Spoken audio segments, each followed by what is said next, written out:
देखो 2016 में फिटजी में जब मैं इंटरव्यू देने गया था तो मेरे इंटरव्यूअर ने मुझसे यही क्वेश्चन पूछा था जो इस वीडियो का टाइटल है और आप पीछे लिखा हुआ देख रहे हैं कि क्या बेंजीन से हाइड्रोजन हटाया जा सकता है। क्या बेंजीन से हम एक प्रोटॉन को रिमूव कर सकते हैं।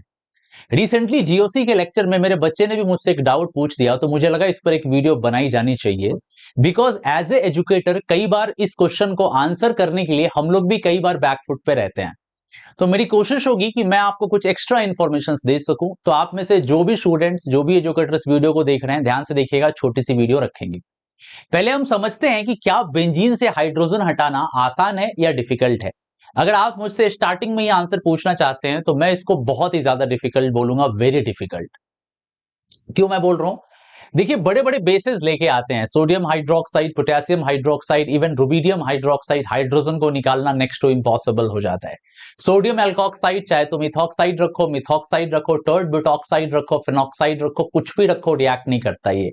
हम सोडियम हाइड्राइड जैसे बेसिस को लाते हैं फिर भी सेम चीज दिखती है, ये रिएक्ट नहीं करता है। इवन हम पिराना बेस को लेके आते हैं फिर भी इस हाइड्रोजन को रिमूव करना बहुत डिफिकल्ट है, इनफैक्ट रिएक्शन ही नहीं होती है। एलडीए जैसे बेसिस, लिथियम डाइसोप्रोपाइलमाइड, ये किसी भी टेम्परेचर रेंज पे इस हाइड्रोजन को नहीं निकाल पाते हैं। कुछ तो गड़बड़ है, कुछ तो प्रॉब्लम है इस सज्जन को। समझते हैं पहले तकलीफ क्या है, क्यों ये हाइड्रोजन छोड़ना नहीं चाह रहा, क्योंकि जब तक हम प्रॉब्लम नहीं समझेंगे उसका सॉल्यूशंस कैसे क्रिएट करेंगे। तो देखो, अगर मैं बेस का इस्तेमाल करता हूं और मैं हाइड्रोजन को हटाता हूं तो मैं बेंजीन के ऊपर डायरेक्ट नेगेटिव चार्ज दे रहा हूं, राइट। ये नेगेटिव चार्ज पूरी तरीके से लोकलाइज्ड है क्योंकि ये रेजोनेंस में पार्टिसिपेट नहीं कर सकता। अगर तुम कराने की कोशिश भी करोगे ना तो फिर वो कार्बन एसपी हाइब्रिडाइज्ड हो जाएगा, रिंग रैप्चर हो जाएगी, लेने के देने पड़ जाएंगे। मतलब थर्मोडायनेमिकली फेवरेबल नहीं है बेंजीन से प्रोटॉन को रिमूव करना। तो बड़ा क्वेश्चन आता है, तो क्या हम कर ही नहीं सकते। मैं ना एक बड़ी अच्छी सी बात तुम्हें बताना चाहता हूं। तुम्हें पता है इस टाइम अगर मैं पूरे वर्ल्ड में बात करूं तो सबसे पावरफुल वेपन या ऐसा समझो ICBM, inter continental ballistic missile का सिस्टम किसके पास है। रसिया के पास। उसका नाम है RS-28। और ये RS-28 को ना सैटर्न 2 के नाम से बुलाया जाता है। ये मल्टीपल न्यूक्लियर वॉरहेड ले जा सकता है और कहीं पर भी हमला कर सकता है और इसको ट्रैक करना नेक्स्ट टू इम्पॉसिबल है।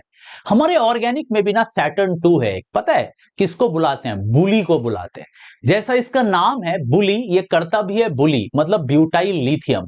क्या बुली इस काम को कर सकता है। देखिए मैं आपको दिखाता हूं, ये बिग क्वेश्चन सैटर्न 2 जो है हमारे ऑर्गेनिक का बुली ये है सैटर्न 2।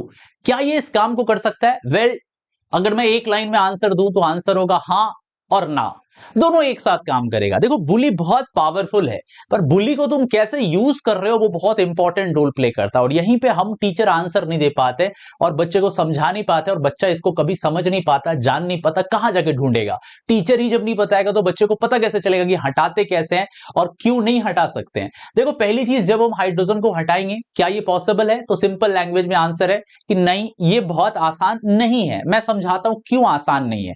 देखो ब्यूटाइल लिथियम ना दो तरह के मीडिया में जनरली रखा जाता है और बनाया जाता है।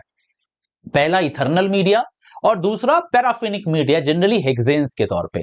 तो जब हम बुली को इथर में रखते हैं ना तो ये जनरली क्लस्टर के तौर पे पाया जाता है, गुच्छे के तौर पे पाया, जैसे चाबियों का गुच्छा होता है ना, एक रिंग में ढेर सारी चाबियां होती हैं, उसी तरीके से ना ये रिंग्स में क्लस्टर के तौर पे पाया जाता है।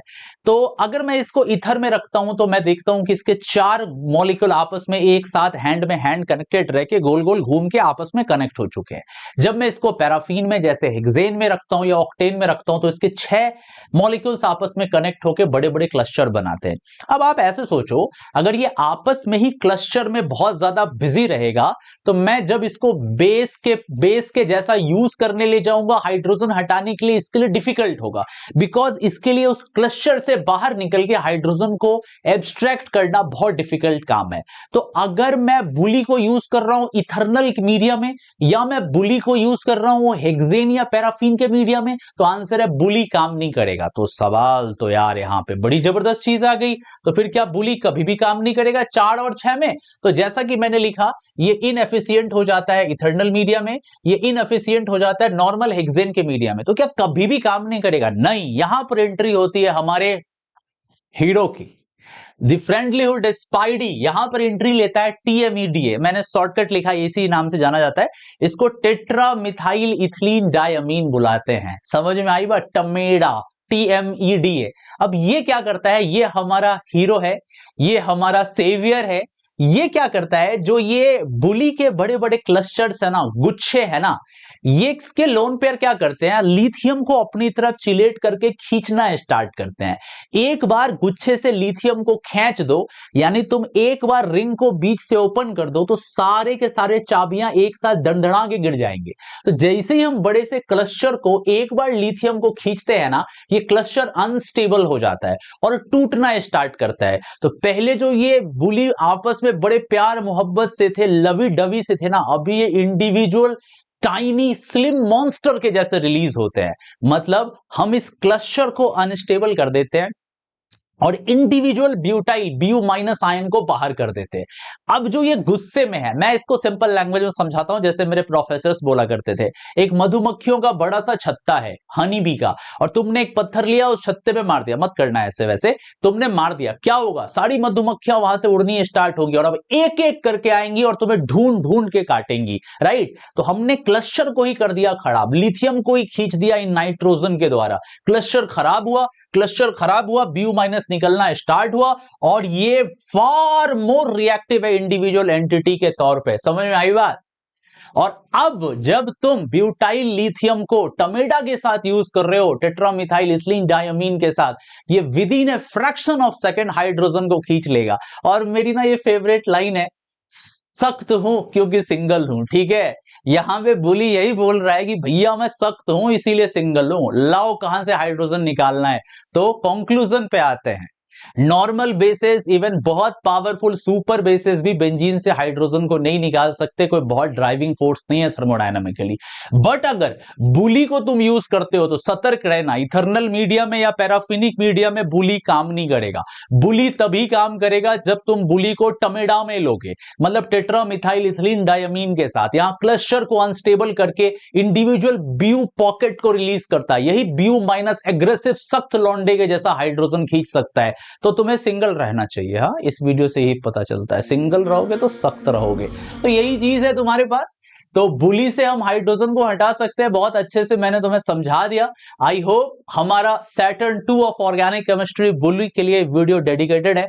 अगर आपको ऐसी बहुत सारी इंफॉर्मेशन चाहिए और डीप में पढ़ना है तो सारी चीजें डिस्क्रिप्शन में मिल जाएंगी तुम्हें नीचे, और पिन कमेंट में भी मिल जाएगा। Thank you so much, this is your MK sir, let's crack it.